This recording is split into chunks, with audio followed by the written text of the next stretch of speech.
Hey, everybody, this is Perch. And I've hit this topic before because people write in asking about it. And I'm never quite sure what to do with it. So the basic premise is that people write in and say, hey, I can't quite tell. Is your channel meant to be clowning on comics or is it meant to be supporting it? You're giving ideas, but why are you bothering to give these ideas? You know they're never going to listen to you. Believe it or not, several of the ideas that have been on this channel have actually come to pass from indies and big companies.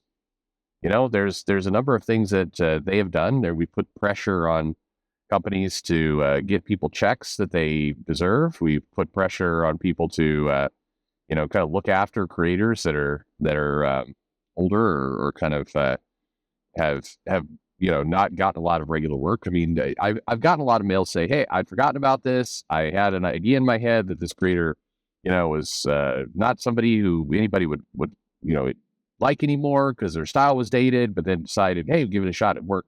So I mean, there is good things that happen for sure. That people do take advice from that. I have an audience that listens to this show that surprises me from time to time. I don't quite get it, but they're here. They do their thing. Guerrilla radio. That's what people. Okay. Um, but people seem confused. It's like and it kind of comes down to. Um, I've been thinking about this a lot lately. Uh, by the way, I was listening to a bunch of other channels and they're talking about like putting in time editing videos, and I'm sitting there just kind of listening to this, like, huh, editing, interesting. Um, hadn't thought about that before. Yeah, sure. I don't edit anything. People ask, like, how much time does it take to make these videos? I don't know. I record them. I go home. I upload them. I throw them into a template. The computer does most of the work. It is about a 5-minute process, maybe total. Burn the video, and the computer works pretty fast, so it's about 5 minutes, and then about another minute uploading to YouTube and slamming all that. I mean, that's the operation here, folks. It's not. It's not. And every now and then I edit a video and I put some time into it. It doesn't matter. Same viewing, same traffic. It's all good. This is my niche. This is my thing. This is what you're signed up for. So here you go. But I get this question and it puzzles me. Is your channel supposed to be doing good, or is it, are you trying to attack the industry? And the answer is neither. I mean, this is entertainment. It's entertainment for you. I've said this a million times. You guys have heard it before. I miss talking to people in a comic shop. When I started this channel, my comic shop was open, but I knew it'd be closing soonish. It wound up being open for at least another year. But eventually, wound down and, and closed. Now meant to open it up again. The pandemic happened. I moved to Texas. So everything kind of shifted around. Comic shop opening up again, but I liked having those conversations with people. So to me, this was a surrogate for that. And the people who stuck with the channel, who listen day in, day out, some agree, some don't agree. Or people, more likely, the people who stick around find they agree with some things and don't agree with others. But generally, it's it's entertainment. They're here for the show, and that's all it's meant to be. Would I like to see the comic industry improve? Sure. I mean, who wouldn't? Of course I would. Do I hope the ideas get picked up and go somewhere? Yeah, absolutely. Is some of this venting frustration? It is. I'm not, again, this is not a channel, and you all know this, where it's like, fuck everything, burn it all down. It's definitely not one of those channels. It is a channel where I vent frustration, and one of the sources of frustration, I think only I get. I recently talked to somebody, talked to a friend on the phone I hadn't talked to before. Kind of going over things in the industry, and I realized that the Warren Ellis situation, which I talk about from time to time, the reason why it bugs me is because I can't quite get my mind past and over the hypocrisy of it. And I'm not sure other people would feel the same way. If you've been to a lot of comic conventions as retail, you've seen a lot of this behavior firsthand. A lot of the individuals in the story. I think it has different meaning. For me, I watch tons and tons of people in comics cover and ignore just weren't phased by what Warren Ellis was doing. And in some cases, when complaints came up, and in the Ellis forums, they did come up, people like Heidi McDonald would, not just cover for it, but actually kind of attack people who who came forward. Heidi carried a lot of water. Like, what's wrong with you? And there's a lot of stuff that happens behind the scenes where people are pretty nasty to each other. And Heidi went after a lot of people. It's one reason why now with her as a journalist, I don't know why other people are frustrated with Heidi. Reason I'm frustrated is because of this, because there's a lot of this kind of stuff that goes on. We say we want a strong comic industry. We attack people who complain about the comic industry, but behind the scenes, we're, signal boosting or amplifying the story of whatever that dumbass Mag's accusation of love bombing that happened a few years ago. There's Heidi or various editors who can't seem to hold down a job at a comic company for very long, Heather, who are in the background, sending DMs, kind of, egging this stuff on. Don't you think? I always knew this guy was a creep. I don't know. This kind of stuff. Not helpful. Not helpful to comics at all. And that's okay. You can be whatever you want. But what I don't like is when you try and be two things simultaneously, to say, no, we have to protect our own. We have to protect our creators. We have to listen to women. I have two daughters. Of course I want to listen to women, and take those accusations seriously. But if you're going to say that, then you can't in the background smear and slander people who are coming forward with these stories. And people did. Heidi did. And then suddenly it became inconvenient to do it, or it became rather convenient to attack Ellis. And then suddenly it's like, this guy is terrible. And suddenly it flips. I hate the hypocrisy. So that's what bugs me about this story is like, look, all you guys saw was going on. Many people said, this isn't probably not right. What's happening? Probably off. But, we're going to ignore it and we're going to attack people who are bothered by it. Until it's politically convenient for us to not, and then we're going to suddenly flip on it. That's the thing that irks me. That's why I can't quite let that one go. Unfortunately, what's the expression? Somebody used this with me the other day. It was surprising to me. They're saying, they're like, oh, you're a pretty good political player at within the jobs you do. Guy who's known me for a couple consulting businesses, and they're saying you're a good political player, and he goes, the thing about Perch, use my real name, but the thing about Perch is if you're going to take a shot, don't miss. And it surprised me a little bit because I don't think I play in those zones much or care. But that's how I feel about some of these situations. If you're gonna take your shot, you do it, get it right. But when I see people waffling around all over the place with attacking people one day and then defending them the next. I hate it. And I think that's the stuff for me. When I think about the ills and problems of the comic industry, I've met a ton of people in it.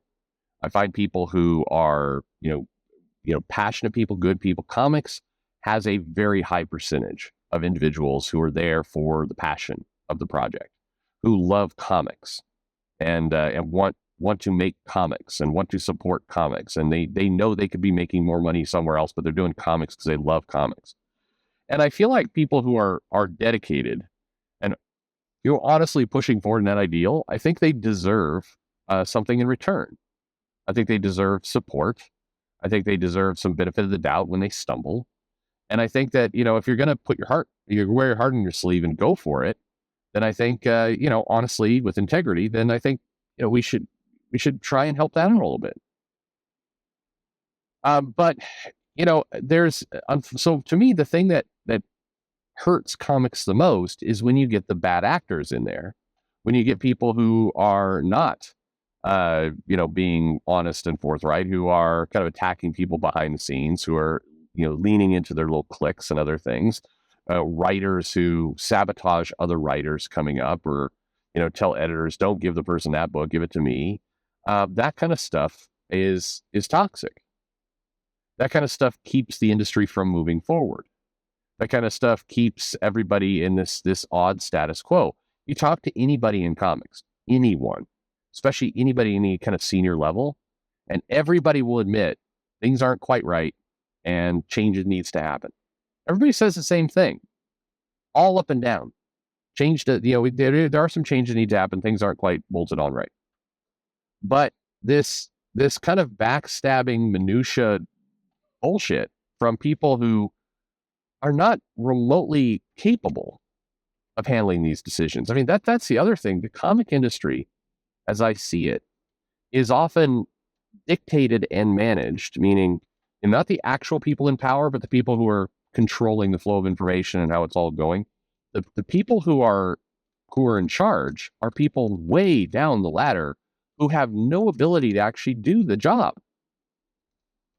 It's certainly not at a senior level.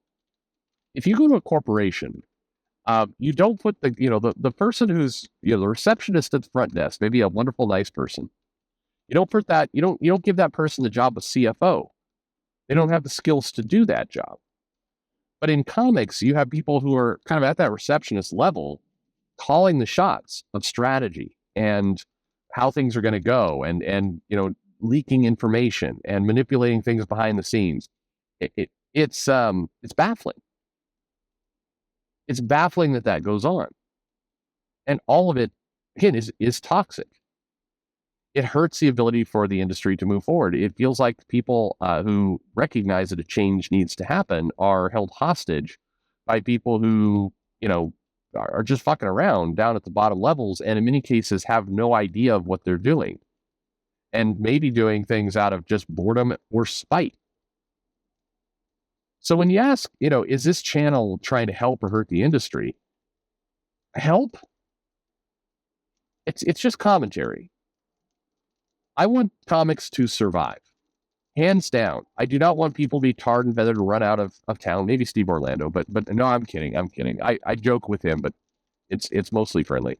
Uh, I think are there some truly bad people in comics? Yeah, there are. I've mentioned some of them. I haven't mentioned others.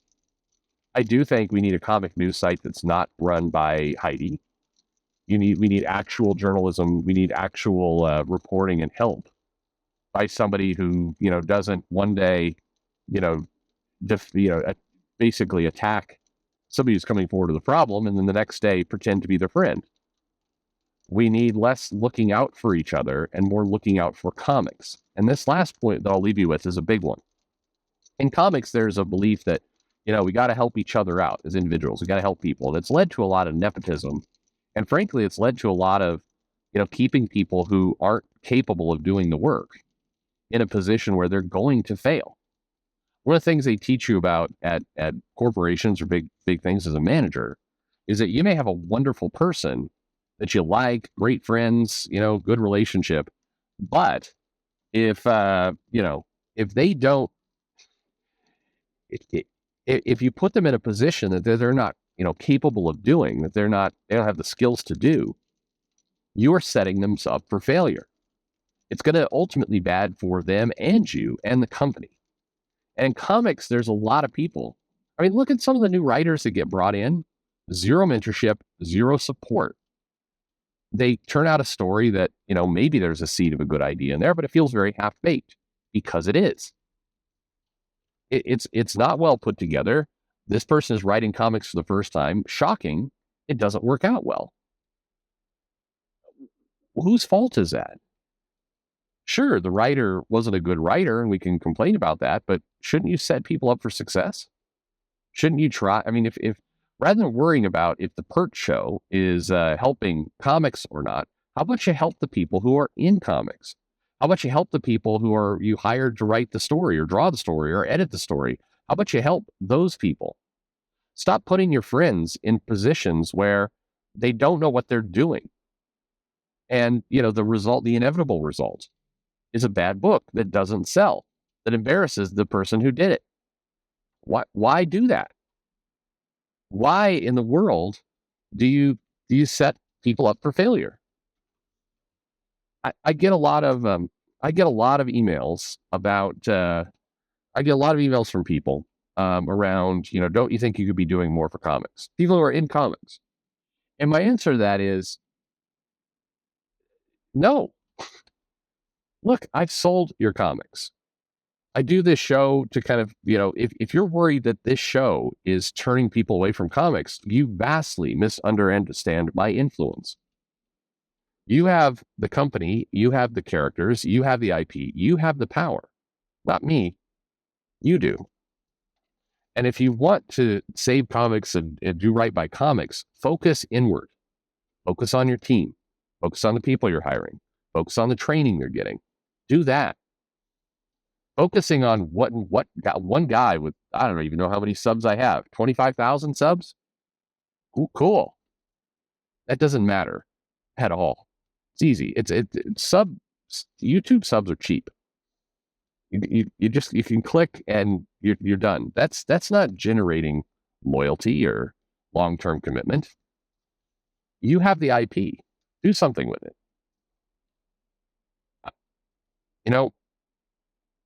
Comics are great. The biggest threat to comics is not the people who are passionate about it. It's the people who treat it like a clubhouse. Clubhouses can be fun. They're great hobbies. But at the end of the day, it is a business. People do want to get paid when they make comics.